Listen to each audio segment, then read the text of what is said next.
At kasama na po natin ang man of the hour, si Mr. Rendon Labador. Rendon, salamat. Welcome. Salamat sa pagpapapasok mo sa amin dito sa iyong lungga. Alam mo, magkatapat lang pala tayo ng opisina. Fitness Army. Well, kitang-kita naman sa iyo eh. Dapat mag-gym ka na din. Ayaw mo, mag-gym ako dito. Matagal na ba tong negosyo na to? Naabutan pa kami ng pandemic eh. Last 2 years yun. Naka-open lang, tapos naabutan ng pandemic. Kaya ngayon, halos parang bago pa siya. Mamaya, pag-usapan natin kung sino ba tong si Rendon, background mo.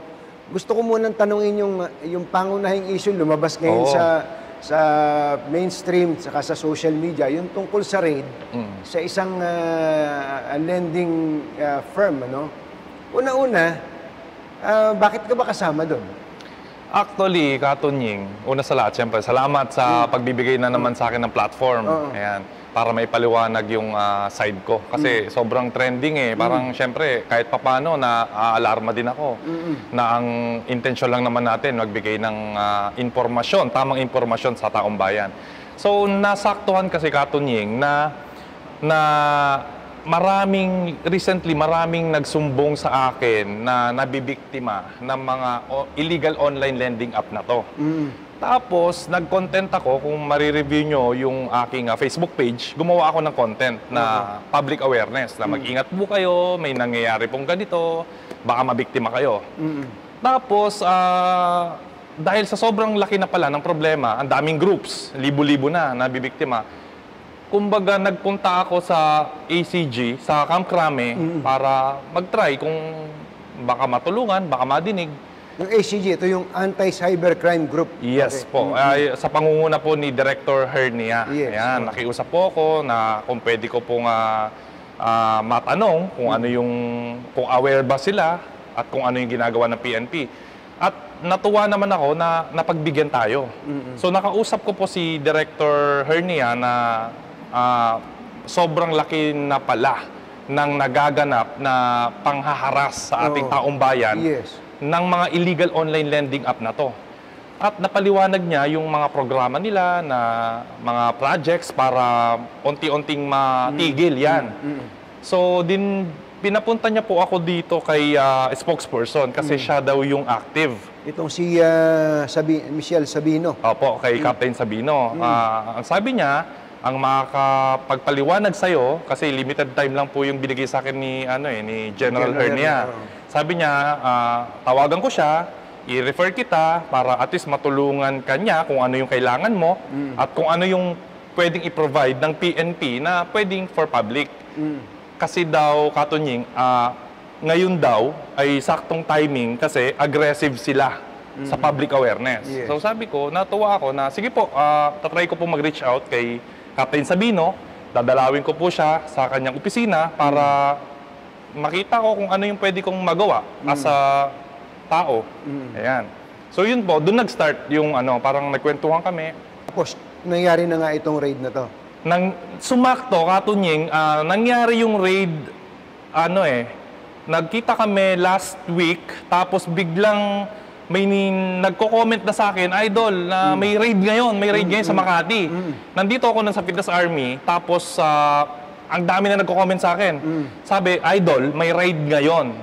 Ito na yung illegal yan, na dami. So binasa ko. Mga 7 PM yun Katunying. Dinadagsana ako ng mga tao kasi ang dami na daw pulis Ongoing yung raid. Ongoing. Tapos natanggap ko siya ng 9 PM, ganyan. Tapos sabi ko dun sa staff ko, try mo nga, kontakin yung secretary ni Captain Sabino kung pwede na makasama doon or makita or something para, kasi sakto Katunying parang ito na yung chance ko na ang daming biktima, tapos sumakto yung content, tapos may raid. So sabi ko, mag-try ka nga na mag-reach out, baka naman po pwede, kahit sa labas lang tayo or anuman. Para tinakbo ko yun, Katunying. Pumayag sila. Pumayag po sila na papuntahin ako doon. O sige, payagan mo si Rendon, ganon-ganon. Tapos, yun, doon na nangyari.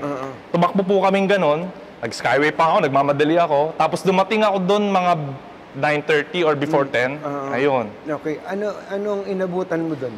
Pagdating ko doon, syempre first time ko Parang pagpasok pa lang namin ng street ng Salcedo, sobrang dami ng tao, sobrang dami ng pulis na nakapaligod. Na may bus, may truck, lahat ng pulis nagkalat na. So, yun, nakita kong ganun, nag-observe ako na yun na, yung raid. Pero nung pumunta ka ba doon, ano ka? Feeling reporter ka din, gano'n? Hindi ko alam Parang basta ang goal ko doon, gusto kong makita yung ginagawa ng PNP-ACG dito sa mga online lending app. Yun lang, kasi biglaan yun Sabi ko, tara, takbo tayo. Tinakabog ko yung mga staff ko, tara, puntahan natin. Yun pa lang yung ano ko Tapos, ang instruction sa amin ng staff ni... So may briefing? Sa phone pa lang, sabi niya, basta antayin mo ako dyan, stay put ka lang dyan, papasundo kita kung saan ka man, pagdating ko. So, nauna kami doon ng mga 10 minutes, Katunying, doon sa area. Nagpark kaming ganyan. Tapos, yun, nagantay ako doon sa baba. Tapos tumawag sila, nasa si Rendon, kasama ko yung mga media din na iba. Pinapunta kami. Ito yung mga mainstream hindi mga camera yan. Pero hindi ko alam na ano sila, ABS-CBN or GMA. Basta makasama ko dahil nagmamadali kami. Actually, pinakita ko yun sa video. Yun, kasama ko sila. Kasama siya. So, doon sa mga hindi nakakaalam at walang ideya dito sa pinag-uusapan natin, pagdating mo ba doon, nag-live ka na kaagad? Hindi pa. Nandun ako sa baba. Okay. Kasi bawal Tsaka hindi ko rin alam kung anong gagawin ko. First time ko yun So basta nandun lang ako, inantay ko si Captain Sabino, tapos titignan ko kung ano yung pwede sa akin. Nung nandyan na yung mga media at andun ka, ano sinabi ng pulis sa inyo? Actually, si Captain Sabino ang ang unang nilapitan ko. Kasama ko yung GMA at ABS. Ang sabi ni Captain Sabino sa akin, dito ka lang sa likod ko. Basta sa safe ka lang, sumunod ka lang sa mga veterano. Kaya Katunying, kung mapapansin mo yung live, kung nasan yung mga media, nandun lang ako sa likod nila. Yun. Hindi nga ako nagtatanong, hindi ako makagalaw Kasi hindi ko alam Hindi ko... Pero kailan ka nag-decide na mag-live? Nag-decide ako mag-live nung nandun na rin yung mga media. Yun. Pinagpaalam mo ba yun kay Captain Sabino? Hindi na. Hindi na. Kasi ang nasabi naman ni Captain Sabino, na briefing na sila bago kami umakyat lahat. So, ang briefing nila sa kanila, sa mga tao doon, aakyat na yung media, so cover nyo lahat. Cover nyo lahat ng mga mukha ninyo. Ayun. Kasi nandun na kami, ang dami ng tao doon Kaya sa elevator, Katunying, nauuna si Captain Sabino. Nandun lang ako sa likod. Nauna nga yung media Ayun. Hindi ka kumikibo? Hindi ako kumikibo kasi nag-o-observe ako Bago lahat sa akin yun Ayun. So, nung oras na yon, hindi ka ba sinisita ng ibang mga cameraman o mga reporters? Kasi nung kumuha ako, kasi bago nga ako, nag-shoot na rin sila. So, pwede na mag-shoot.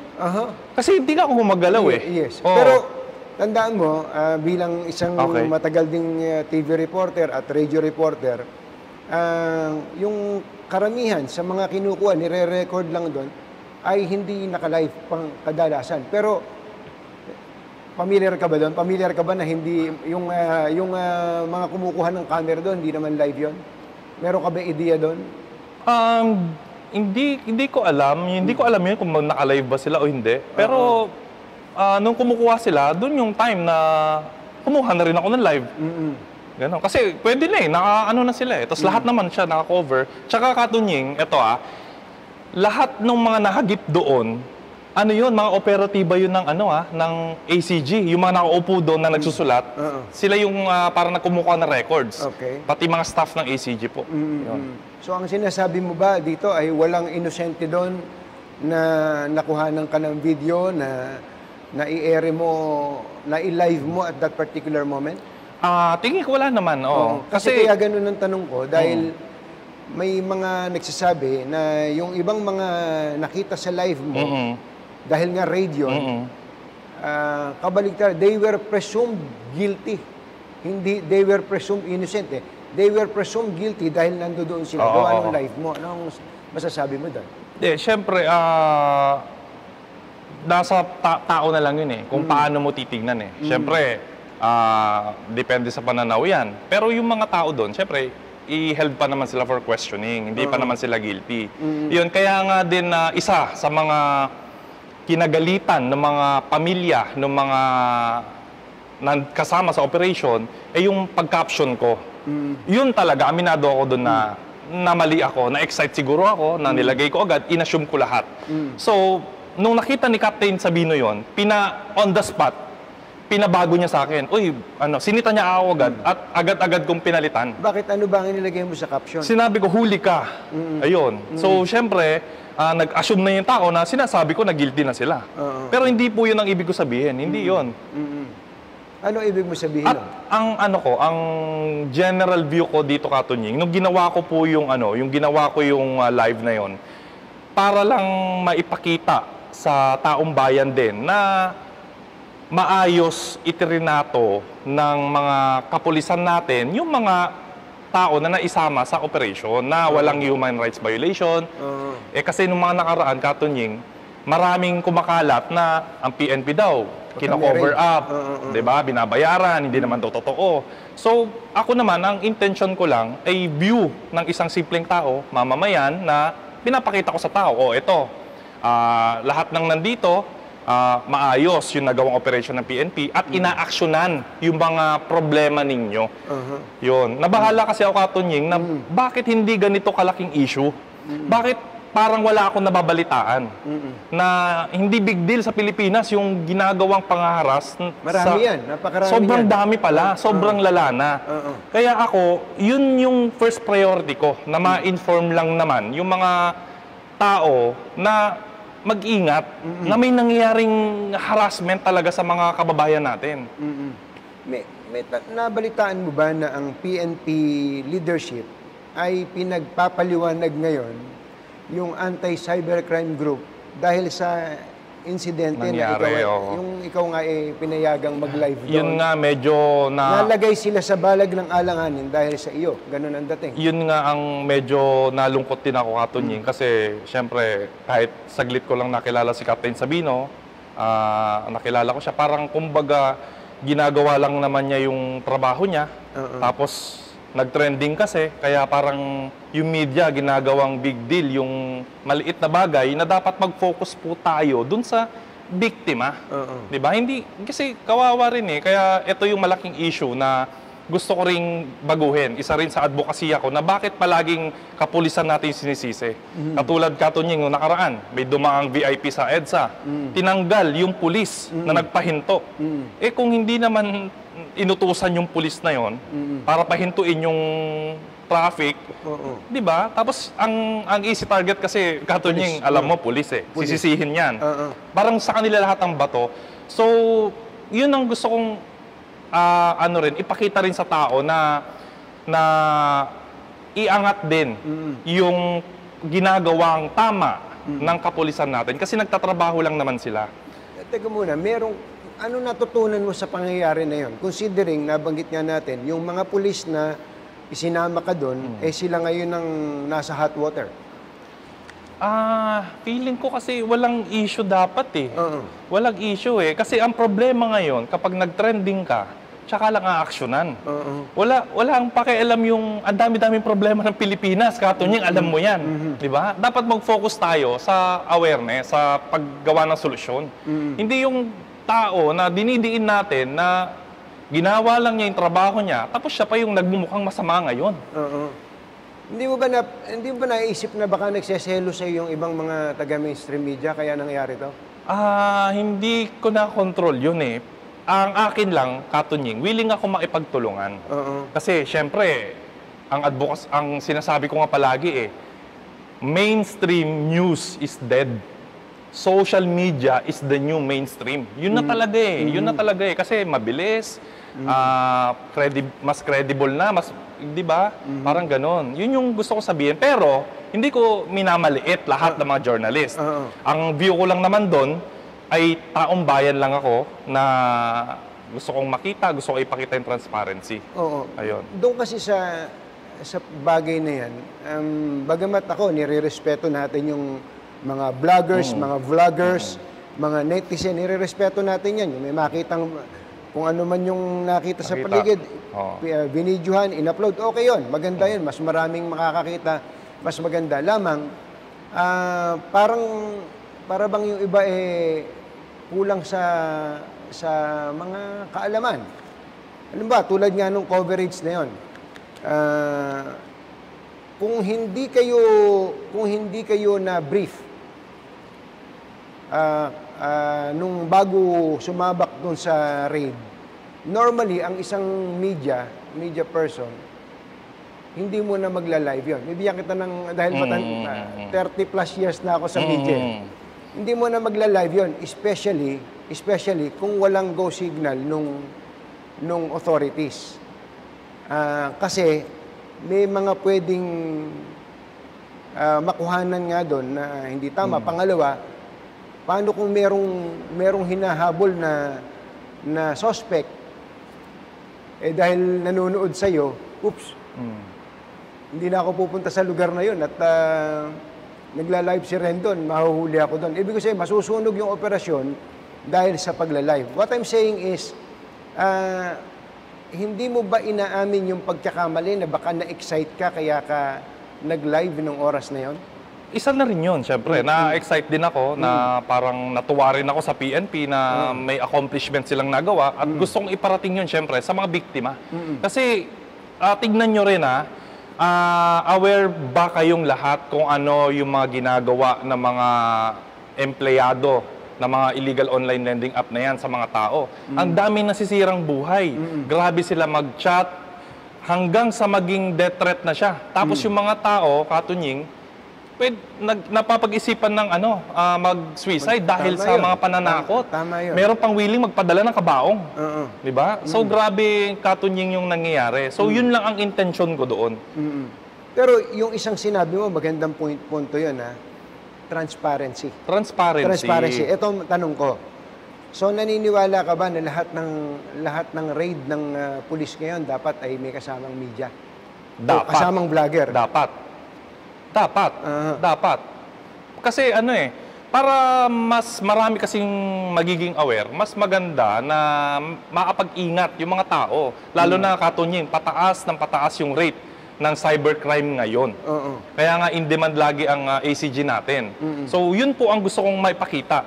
Kasi nagwawala na yung mga tao sa akin So yun ang isa sa mga advocacy ko na pinapakita ko sa kanila na wait lang kayo. May ginagawa po ang gobyerno natin para sa inyo. Ito ba, meron ka na bang official collaboration between Rendon and the PNP? Actually, po yan, in the making po yan. Oo, pinag-uusapan pa po ngayon yan. Ayun, ang naging usapan po kasi namin ni Captain Sabino ay mag-spread ng awareness. Dahil yun, ang goal niya ay ma-spread agad yung information sa lahat ng tao.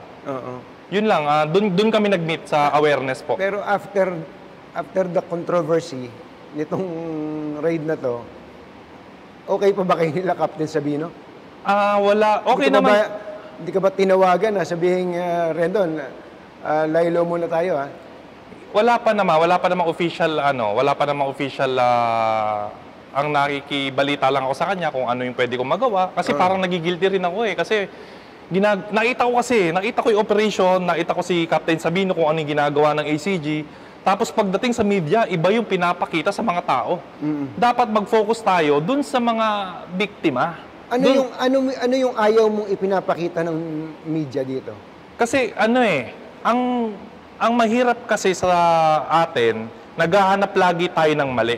Yung mali kasi parang hinahanapan natin ng butas yung mga tao na ginagawa lang yung mga trabaho nila. Doon ako medyo ayaw ko ng ganun Ayaw ko ng taong naaapi. Parang natural kasi sa akin yon. So itong pangyayari na to, masusundan pa ba to? Kung ikaw masusunod, gusto mo ba sumama uli? Gusto ko sumama. Willing akong sumalo ng bala para sa Pilipinas, katunying. Kaya nga, gusto ko ipakita sa tao na paglalaban ko sila. Kasi yun yung na-realize ko din Di ba? Nitong mga nakaraan, puro issue. Aware, alam mo yan. Di ba? So sabi ko, why not use my voice to spread the advocacy na tumulong mai-highlight yung mga magagandang ginagawa ng government agency natin para mabalance. Kasi ang media talagang negative ang ipapakita niyan. Kaya ako, walang may hawak na network sa akin. Sasabihin ko kung anong gusto kong sabihin. Sasabihin ko yung totoo. Ito, nakikita nyo, yung ginagawa ng PNP. O walang bayaran, walang cover-up, walang napahamak, maayos na trinato yung mga naisama sa operation. Yun yung gusto kong sabihin. Ano gusto mo sabihin sa leadership ng PNP na baka nga ay they are making an issue out of this raid po? Siguro nape-pressure sila ng media, yun ang tingin ko. Kasi parang gustong-gusto ng media eh. Hindi ko nga alam, Katunying, bakit sa akin sila nakafocus. Di ba, ang daming biktima. Huwag kayo sa akin mag-focus. Ako, I'm just trying to help para ma-inform yung tao, para mapigil to. Kasi pag hindi natin ito napigilan, ang laking problema nito. Ito, again, hindi dahil kaharap kita, tama ka dun eh. There is an accomplishment. Accomplishment to ng pulis. Pero ikaw ngayon ang naging balita. Kung wala ka nga dun, wala sana balita. Yun ang balita eh. Last month, alam ko may operation na silang ginawa. Hindi nag-trending. Ngayon, may accomplishment, nandun ako, nag-trending. Dapat nga tumingin tayo sa positive side. Na hindi ba kayo masaya na nakita nyo yung PNP na umaksyon? Hindi ba? Dapat, hindi ko alam sa Pilipinas bakit ganun eh. Ginagawa niyong masama yung mga tao na ginagawa lang yung tama. Yun din yung isa sa advocacy ko eh, na ipaglalaban ko yan. Kasi anak po ako ng general. Bata pa lang ako, alam ko na yung ginagawa ng media. Siyempre, alam mo na, nababayaran yan eh. Alam mo naman yan. So, kung kabilang ka doon, kung hindi ka okay sa kanila, hindi nila papagagandahin yung image mo. So, yun yung isa sa gusto kong gawin. Na lahat, hindi lang po PNP na lahat ng government agency, kung may tama kayong ginagawa, kung may advokasya kayo makatulong sa taong bayan, gamitin nyo yung platform ko. I-highlight ko yung mga proyekto ninyo. Ayun, yun lang naman. Ikaw ba kilala mo naman si Scheider, ano? Si Scheider, pulis pangkalawakan yun. Pulis pangkalawakan. Ngayon kasi, parang ang image na nalilikha mo, isa ka namang pulis pangkalawakan sa digital world, ano? Parang ganon. Sinasadya mo ba yan? Yan ba ang gusto mong maging papel sa mundong ito? Na-realize ko kasi, Katunying, ng mga nakaraan, syempre, pag may ginagawa tayo sa internet, nagtitrending talaga. So, nung nawalan ako ng Facebook, doon ko na-realize lahat na ano ba yung pwede kong gawin para mabago, maitama yung mga nagawa ko in the past. Siyempre, nag-apology na ako sa mga tao. So, gusto ko naman ibalik yon, yung supportang ibibigay nila sa akin, yung second chance na binigay sa akin ng social media, lalo na kay Captain Sabino, na alam mo, Katunying, thankful talaga ako sa kanya. Kasi, alam mo, galing ako sa baba. Walang gusto magtiwala sa akin. Pati mga business partners ko, hindi ako kinakausap. Parents ko, nagagalit. Lahat ng tao as in. So, blessing in disguise na rin siguro na hindi ko alam kung anong nakita ni Captain Sabino sa akin na parang binigyan niya ako ng chance. So, I appreciate it talaga. Ayun. Pero ito ba itutuloy-tuloy mo to? Itong pagbabantay na to, pakikisali sa mga kuwang kasi to hindi siya madaling trabaho. Ano ba mapapala mo dito? Yun nga, Katunying okay naman na yung buhay ko. Kasi parang nagkaroon ako ng responsibilidad na gamitin ko yung boses ko na ibinigay sa akin ng tao na maitama. Kasi dito sa Pilipinas talaga, real talk, kapag wala kang boses, hindi ka papakinggan. Kapag hindi nag-trending yung isang issue, hindi aaksyonan. Pansinin nyo yung parang yung ginawa mo nung nakaraan yun sa road rage, na interview mo siya. Nag-trending yun, kaya inaksyonan. Pati yung katulong na minaltrato, na nabulag, dinala pa sa Senado. Na sobrang big deal. So, ang gusto ko mensahe ngayon, kapag hindi ka nag-trend, hindi ka aaksyonan ng gobyerno. So, yun yung purpose ko ngayon. Lahat ng maliliit na problema or malalaki, kung kailangan nating iboses na hindi na aaksyonan ng mga leaders natin, gusto ko makapag-contribute din na baka ito pwede natin pakinggan.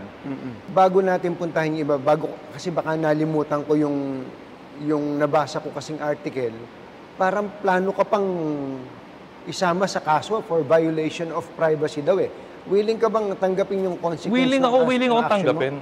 Karapatan naman ng mga tao talaga magdemanda. Kung meron ako natapakan, kung meron akong nagawa na tingin nila ay mali, willing ako iharapin lahat ng kaso na ikakaso sa akin. Willing ako magpakulong, Katunying eh.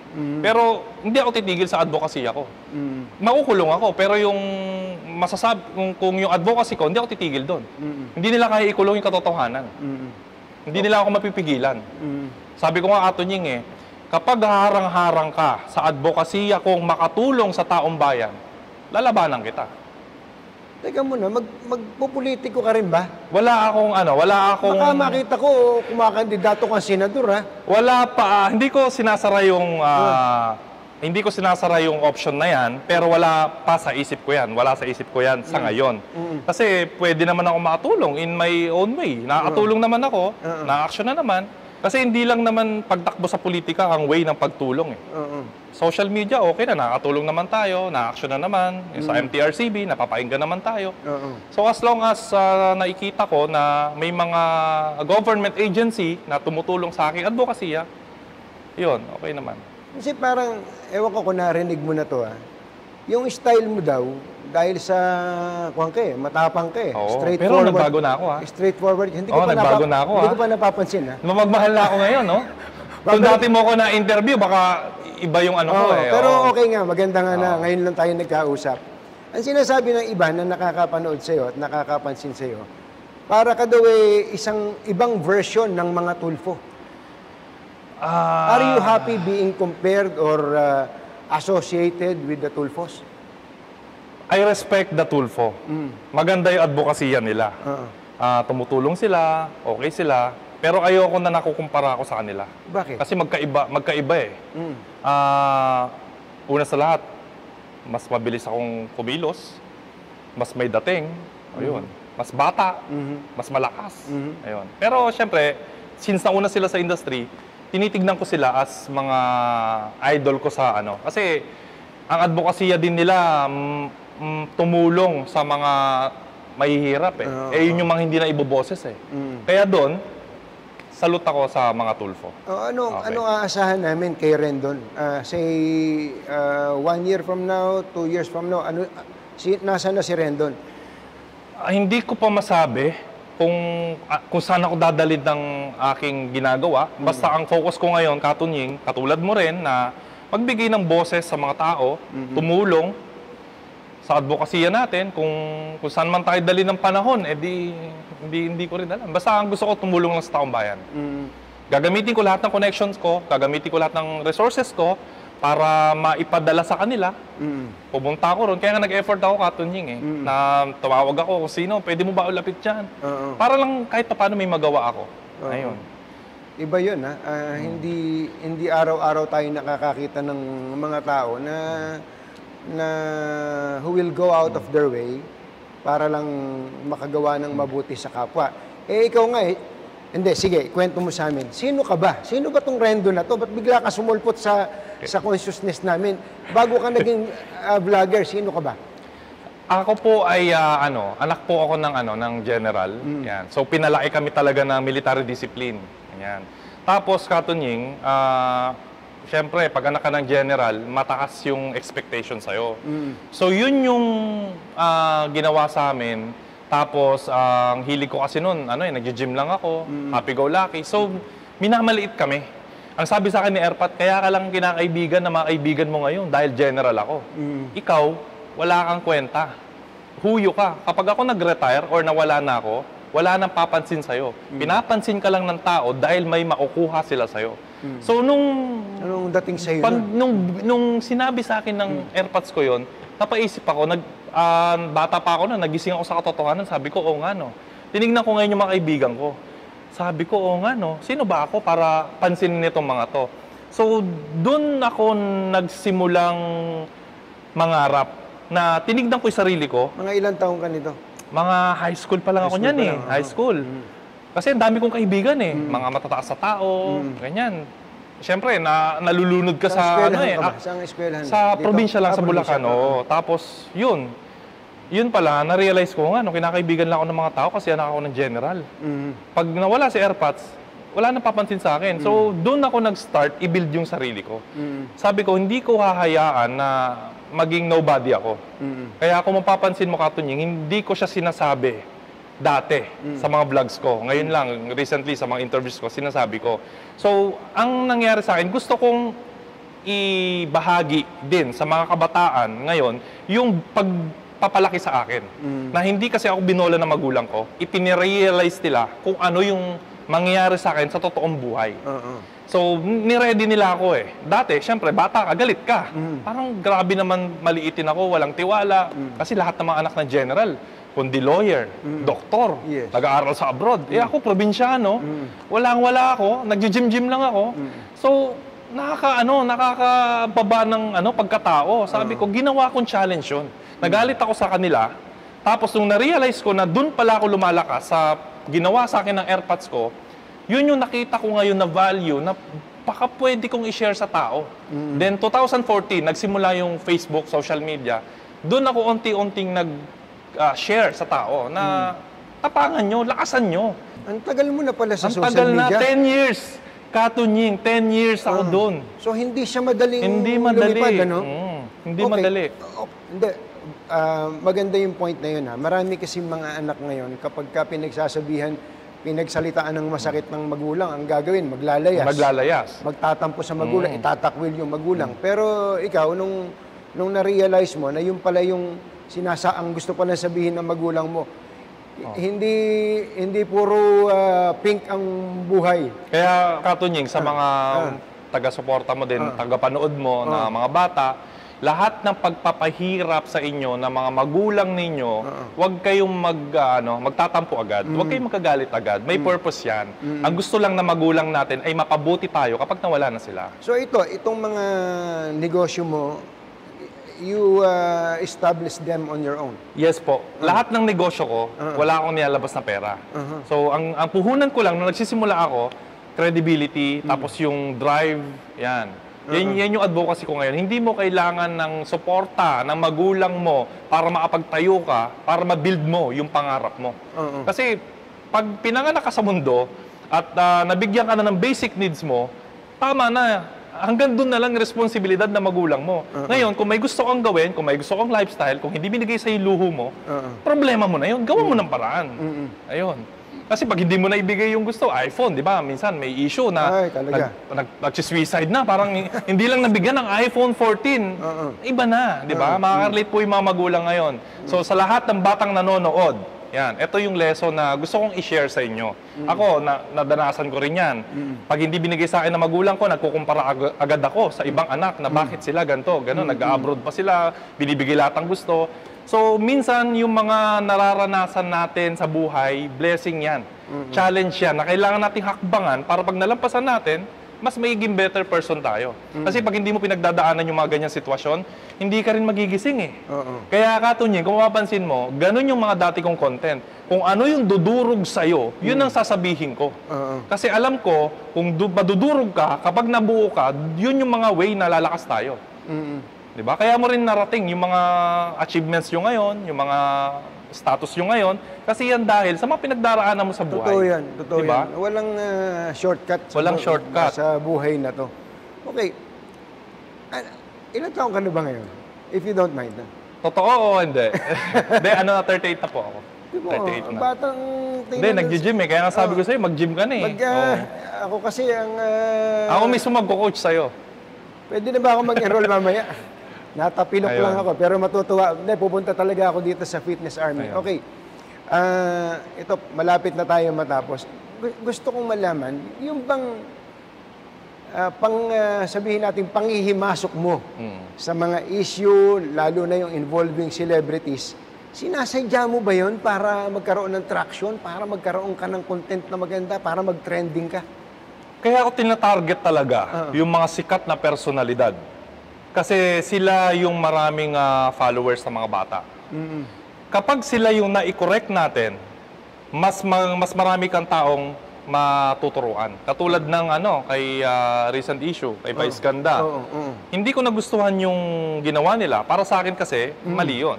So, ikinorek ko siya para hindi nagayahin ng iba. Ayun. Yung mga ganon. Kasi gusto ko ako magpa-realize sa kanila ng mga mali nila. Pero hindi ba parang lumilitaw na you are holier than thou? Parang ang sinasabi, tama ako, mali sila. Malinis ako, marumi sila. Hindi ba ganun ang dating nun? Kasi ngayon, sa panahon ngayon, papaniwalaan mo lang kung ano yung tama sa'yo eh. Kahit ano naman paliwanag mo, kahit anong gawin mo, may masasabi at masasabi yung tao sa'yo. Dati, nangaaway ako. Oo. Galit sila. Ngayon, tumutulong tayo, galit pa rin sila. Katunying, ano nang gagawin ko ngayon? Wala, hindi ko na ano gagawin ko eh. Kaya minsan nalilito na rin ako eh. Tumutulong ako, nagalit, may masasabi. So, nangaaway ako dati, ayaw nyo. Nagbago ako para sa kabutihan, ayaw nyo pa rin. So, minsan... bago ka tuluyang magbago, meron lang ako ipapakita sa iyo mga...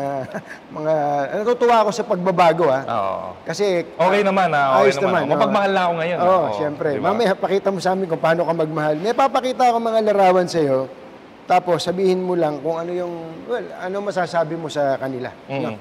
Isa-isa lang, maiklian lang. Okay na kami niyan ha, nag-apologize na ako. Pero ito ha, real talk ha. Real talk. Ano to ha, sa'yo ko lang sasabihin to. Sa lahat ng taong nasita ko, si Vice Ganda ang pinakamalakas. Kasi na-mass report ako eh. Dati naman hindi eh. grabe siya ha. Yun. Ganun siya ka-popular. Pero wala naman akong personal na galit sa kanya. Gusto ko lang talagang sitahin yung... Kasi baka pamarisan kasi ng kabataan eh. Hindi. Nagkausap pa kayo ng personal? Hindi pa. Nag-attempt ka na kausapin siya? Hindi pa. If and only if magkaka-cross ang inyong landas, magkaharap kayo, ano gusto mo sabihin sa kanya? Siyempre, gusto ko mag-apologize sa mga nasabi ko sa kanya, sa mga nagawa ko sa kanya, kung na-feel nila na parang tinapakan ko yung pagkatao nila. Gusto ko sabihin na hindi. Hindi ko naman sila din-discredit. Tsaka nakakatuwa si Vice kasi alam ko na marami rin siyang ginagawang advocacy. Marami, hindi. Totoo yan. Diba? Ako, personally, alam ko, natutulungan. marami siyang natutulungan. Ito naman. Ayun, ayan, okay. So, yan, siyempre gusto ko rin mag-apologize sa kanya, okay? Na, yun. Walang personalan, brother, ha? O, nagpakabait na ako.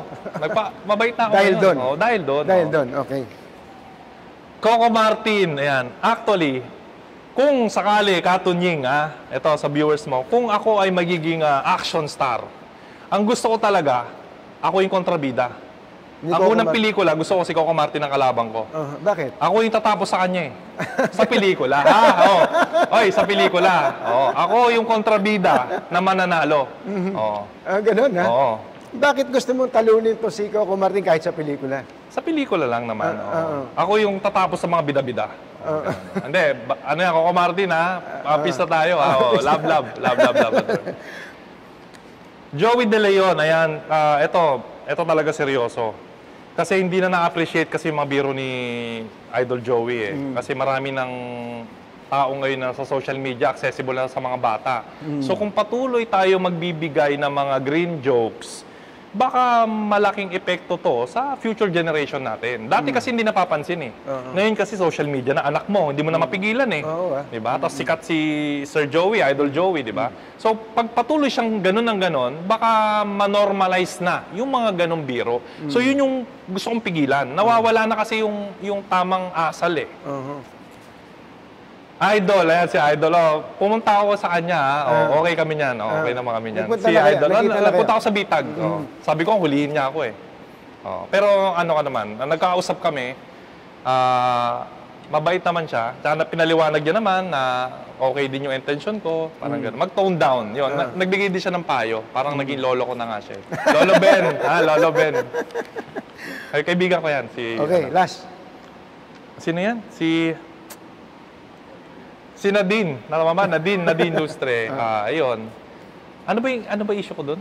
Nakalimutan ko. Sa dami ng sa dami ng nasita ko. Sa dami ng tinabla mo. Basta ito na. Basta nagbago na ako. Okay. Rendon 2.0 Katunying. Ayan. Ito na. Ang pagbabago, abangan ninyo. Basta ang gusto ko lang, mag-spread ng awareness. Huwag na tayo mag-away-away. Magpapasko na. Magmahalan na tayo. Basta lahat ng journalist, lahat ng mainstream media, wala po akong intensyon na lamangan kayo or ipakita na mas powerful ako, na mas marami akong reach. Wala po akong ganon. Ang gusto ko sana, magkaisa po tayo. Mag-spread tayo ng mga ginagawa ng mga government agency para ipakita sa tao na transparent tayong lahat. Willing ako maipagtulungan. Ikaw, Katunying, kung pwede. Diba? Kaya ako nandito. Pwede kita isama sa raid. Hindi, biro lang. Pwede. Hindi, pero alam mo, natutuwa ako dahil sa meron tayong advokasya. Ako nga, ang advokasya ko, mabawasan lang ng isa o dalawang mahinang umintindi na Pilipino. Ibig sabihin, Tama. mabawasan lang ng isa o dalawang tanga araw-araw. Ayun. Happy na ako doon. Sabihin ko sana sinabi mo rin. Oo. Kasi yung mga tao, nakakatakot kasi kapag ka nadagdagan yan eh. Tama. Pag dumami sila, paanong klaseng Kaya lipunan nga, meron tayo? yun din, Katunying, balik tayo doon sa ano, yung mga illegal online lending app na yan, ginagawa nilang negosyo yung kamangmangan ng mga kababayan natin. Yung kahirapan, yun yung ginagawa nilang business eh. So yun yung gusto kong natin baguhin. Patalinuhin yung mga Pilipino para mabawasan na yung nabibiktima. At siguro, last na lang, ano gusto mong sabihin sa mga netizens? Ito kasing itong internet, itong social media, kwanto eh. Sabi ko nga, biyaya to sa atin ng langit eh, na nagkaroon tayo ng ganitong access. Nag-message ka, nakarating agad, binalik ka, may feedback mechanism. Sobrang ganda nito, kaya lang yung iba, naaabuso to. Okay, ano gusto mong sabihin sa mga netizens? Ang gusto ko sabihin sa lahat, sa buong Pilipinas, yun, mainstream news is dead. So, kailangan natin mag-innovate, yun lang naman. Hindi ko sinasabi yun para sabihin na wala na kayo, laos na kayo. Ang gusto ko lang, ito na yung bago eh. Ito na yung mundong ginagalawan natin. Social media kasi is the new mainstream. So, gusto kong ipakita rin sa mga fellow content creator ko na ako nga nagbago na eh. Si Rendon Labrador nga nagbago na eh. Ikaw pa kaya? Sino ka ba? Parang ganun. Parang ganun lang yung dating pero nagbago na talaga ako. Gusto kong tawagan ng atensyon lahat ng influencers na magtulungan tayo. Kasi kahit ayaw natin or gustuhin natin, lahat na ng tao dito papunta eh. So sana, lahat po ng kaparehas naming advokasya ni Katunying na magtulungan tayo. Kung may magagawa tayong konti na mag-spread ng public awareness para mabawasan yung mga taong walang kakayanan or maiboses yung mga taong hindi kaya ipagtanggol yung mga karapatan nila, gawin natin. So yun yung gusto kong iset na example na magte-trending tayo na yung pinapanood, tayo na yung pinapakinggan. So sana gamitin natin ng tama. Yun. Sir, maraming salamat. Maraming salamat din. Katunying, it's my pleasure na na-meet kita. Bigyan mo ko ng advice, willing to learn. Tatawid lang ako dito. Ko. As in, tapat na tapat lang tayo. Maraming salamat. Maraming salamat din.